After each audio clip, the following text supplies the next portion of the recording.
Je, wewe ni mmoja ya watengeneza maudhui mtandaoni? Yes. Na ungependa kulipwa kwa kazi zako kidijitali? Yes. Bila kupitia labda YouTube, blog, Facebook au kuagiza bidhaa? Karibu kwenye Sela, platform ya wabunifu Afrika.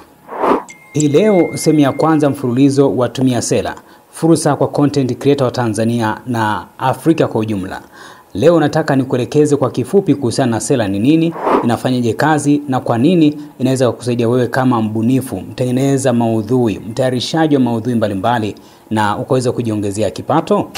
Sela ni nini ndio jambo ambalo unaweza kujiuliza. Hii ni tovuti inayowaruhusu wabunifu kama wewe kuuza bidhaa za kidijitali mtandaoni. Kama vile ukawa na ebooks, ukawa na template, ukawa na course, ukawa na muziki au hata huduma zako kama labda mentorship ama ushauri. Inafanya kazi kama duka lako binafsi mtandaoni, ambapo mteja anaweza kununua bidhaa zako na kulipa papo hapo, bila hata wewe kuwa na website ama blog au kujua coding zozote zile. Hii ni njia rahisi sana, salama na imara ambayo inakupatia ubunifu na kuongeza kipato chako cha kila siku.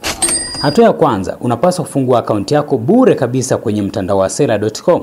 Unaingia kwa kuandika sela.com, unajisajili kwa jina lako lile ambalo ungetamani liweze kutambulika katika soko la mtandaoni. Hapo unapaswa kuwa na barua pepe au email, unapaswa kuwa na namba ya simu na taarifa nyinginezo ambazo Sela atakuomba. Baada ya hapo unathibitisha akaunti yako ama kuverify akaunti yako.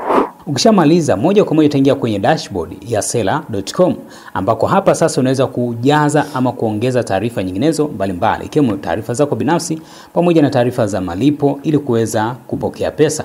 Kinachofuata baada ya hapo ni kuanza kupakia ama kuupload bidhaa zako, kuupload huduma zako, kuupload video, audio au PDF. Hapa ukishapakia, basi moja kwa moja unaweka na bei. Katika video inayofuata naenda kuelekeza vizuri zaidi jinsi ya kuweza kuupload bidhaa ama huduma ama video ama audio ama PDF katika mtandao wa Sela. Lakini jambo lingine, unapaswa kujua jinsi ya kuweza kuweka bei katika mtandao wa Sela, kwamba hii kila ambacho nakiuza kina thamani kiasi gani. Lakini pia unaweza kuuza kwa shilingi za Kenya au Tanzania ama labda ukauza kwa dola.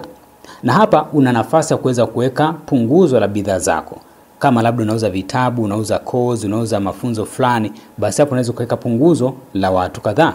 Ama moja kwa moja kwa wale ambao wangetamani kusubscribe kwenye huduma yako kwa mwezi, kwa mwaka au labda kwa miezi kadhaa, basi na wenyewe unaweza kuwekea punguzo ama kupata hiyo ofa ya huduma hizo kila siku. Lakini pia kinachofuata, ili kuweza kutengeneza pesa zaidi, unapaswa kuweza kushirikisha ama kuwapatia taarifa watu wako wa karibu ama watu wengine mitandaoni. Inawezekana kama kupitia Instagram, WhatsApp ama TikTok ama katika mitandao mingine kama Facebook na kadhalika. Na kinachofuata baada hapo basi ni kwambie tu utakumemaliza, na kinachosubiriwa ni kwamba mteja akilipia tu hela yako inaingia moja kwa moja katika akaunti yako ya Sela ama kwenye M-Pesa, Airtel Money, Tigo Pesa ama kwenye benki. Ni rahisi kuweza kupokea malipo. Na sehemu ya mwisho ambayo leo ningetamani uweze kufahamu ni kwamba kwa wabunifu wengi wa Tanzania, hii imekuwa ni changamoto kubwa sana kwa jinsi gani ambavyo wanaweza kauza bidhaa zao mtandaoni bila kuwa na website ama kampuni. Sela imeondoa kikwazo hicho kwa 100%. Nikwambie tu ni rahisi, inakubali malipo ya ndani na ni rahisi kutumia na inafanya kazi kwa simu pia. Kwa hivyo hiyo inakuwa ni njia rahisi wewe kuweza kutengeneza maisha.